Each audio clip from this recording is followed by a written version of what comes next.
I spend a lot of time coaching clients looking for new opportunities or missed opportunities within their business. And again, this is really just to generate more revenue easily, kind of like focusing in on the assets they already have and how they can be best used for maybe a different target market or upselling, for instance. Anyway, I've got a story about that it's not one of my clients, but it really is a story that goes to show the missed opportunities.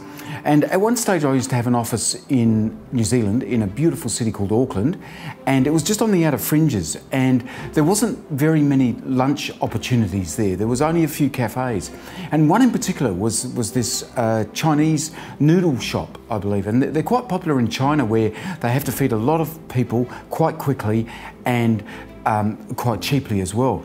So this is what this guy had set up, and often I'd walk past and there would be nobody in there, and it wasn't really all that attractive, because when you walk past, on the sign it was written in Chinese, so you really, if you didn't read Chinese, you had no idea what type of cafe it was.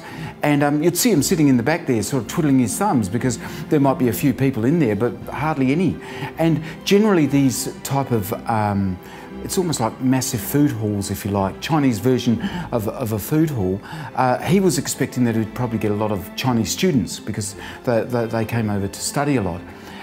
But the rest of the population in the buildings around, and especially where I had my office, there was floor upon floor of people that weren't Chinese and couldn't read Chinese, and a whole bunch of whiteys, you know. But the thing was that they were an audience that this guy should have talked to. So one, you walk past the shop and the signage is written in Chinese and you didn't know what it quite was. That's a big roadblock for a lot of people that don't speak Chinese.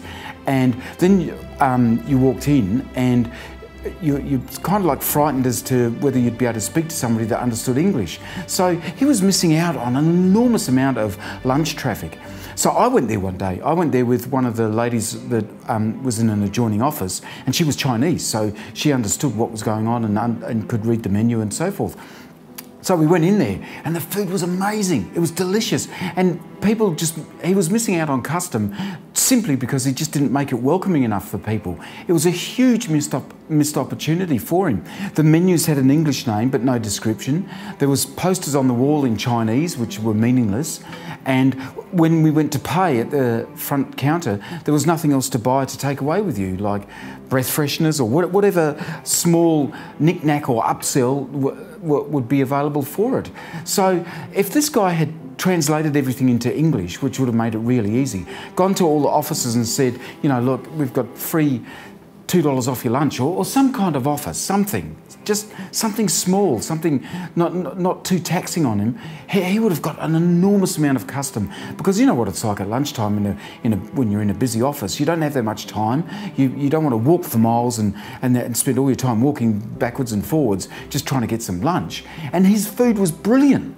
So that type of thing in your business, where are those missed opportunities that you can't see, or where's new opportunities, or how can you re-look at the people that you're targeting? Can you target another group? So it's kind of like makes me sad, that story, but there's plenty of opportunity out there. You really just have to go and look for it.